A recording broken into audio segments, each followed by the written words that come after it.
After review of the current vaccine supply and manufacturing plans, I can announce that we will increase overall weekly vaccination distributions to states, tribes, and territories.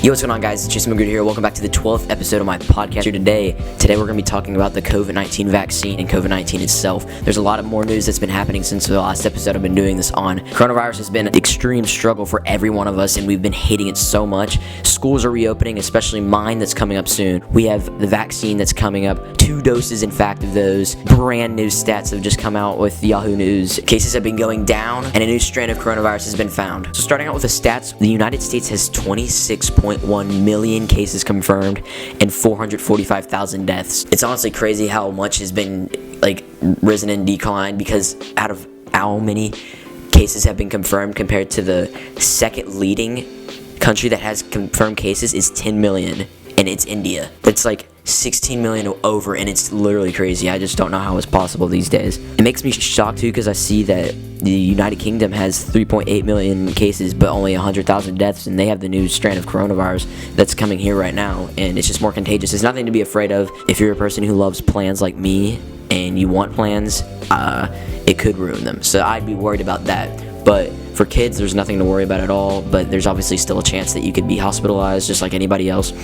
For old people, it's obviously very bad. It's a little bit worse for old people too. It's just not good, and it needs to be taken care of. So that's why we're going to see how the vaccine is going to be taking care of coronavirus. So on CDC, with Anthony Fauci, all the other doctors have been posting articles on here. This article was by Ritika Gaspur. It's explaining early COVID-19 first dose vaccination coverage among residents and staff members of skilled nursing facilities participating in the Pharmacy of Partnership for Long-Term Care Program, United States, December 2020, January through 2021. So that's what it's going to be talking about, and let's get into it. I found a shortened version of it because this is a really long article, and I don't want y'all to just sit here just listening to me read, because I will stutter and everything sometimes, so it could get really long. So I'm going to read you a summary of it. It was saying what is added by this report. It says among 11.4 thousand SNFs with at least one vaccination clinic conducted during the first month of the CDC Pharmacy Partnership for Long-Term Care Program, a median of 77.8% of residents and 37.5% of staff members received more than one vaccine dose through the program.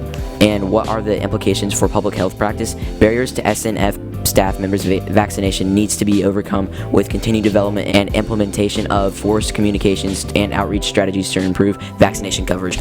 So it's really explaining what people need it first, then who's going to need it last. Obviously, the old people, the nurses, the doctors are going to need it first to be able to work their way to get the vaccine to older people. So it go doctors, old people, and then the rest of the world. It can get really political when it comes to this, because people want it really bad, and literally only the first dose is coming out, and it needs to be in very, very cool state, because that's the only way it's going to work. The CDC has been letting us know that they're trying to do everything they can to do it, and literally only a couple % of the United States has been vaccinated. Recently, they've been getting a lot of vaccines, and Biden just announced that there have been over 200 million more doses of COVID-19 purchased, and he just announced that about a week ago. I'm pretty sure all of you known that, but I'm going to watch the video and show it to you guys really fast. After review of the current vaccine supply and manufacturing plans, I can announce that we will increase overall weekly vaccination distributions to states, tribes, and territories from 8.6 million doses to a minimum of 10 million doses.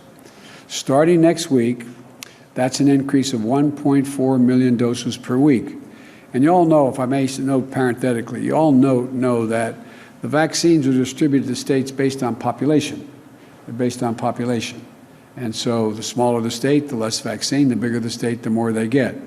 And so this is going to allow millions of more Americans to get vaccinated sooner than previously anticipated.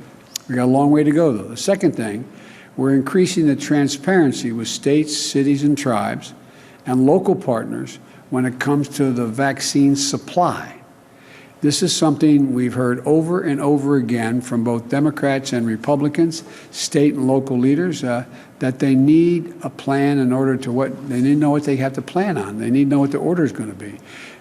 Jeff had a meeting with the governors on Zoom and others, and I think we're getting this coordinated in a way that there's increased cooperation and confidence. But until now, we've had to guess how much vaccine to expect for the next week, and that's what the governors had to do. How much am I getting next week? This is unacceptable. The lives are at stake here. From this week forward, God willing, we'll ensure that states, tribes, and territories will now always have a reliable 3-week forecast and what the supply they're going to get. So they'll know 3 weeks ahead of time what's going to be there in the 3rd week. This is going to help make sure governors, mayors, and local leaders have greater certainty around supply so they can carry out their plans to vaccinate as many people as possible. So we will both increase the supply in the short term by more than 15% and give our states and local partners more certainty about when the deliveries will arrive.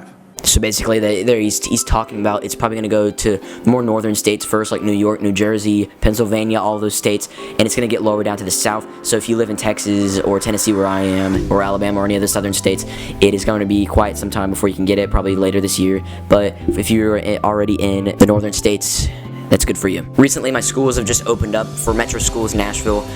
We're coming back on February 18th for public schools. Most private schools are already open, but the southern schools around my area have been announced to open on February 18th, and it's only high schools. I mean, it's not just high school, it's only 9th graders, and for about a month, so you get your freedom and everything, and it's just going to be, you kind of have the school to yourself with your entire grade and all of the people you know. So that's good for us, and if you didn't know that already, there's your update. You can check out Metro Schools' Instagram, is Metro Schools MNPS. Guys, I really hope you've enjoyed this video. Make sure to give me any suggestions, and you can be honest as much as you want. I won't be immature about that, but I really hope you guys enjoyed this video. Have a great rest of your week. I'll see you every day at 11 a.m. Peace!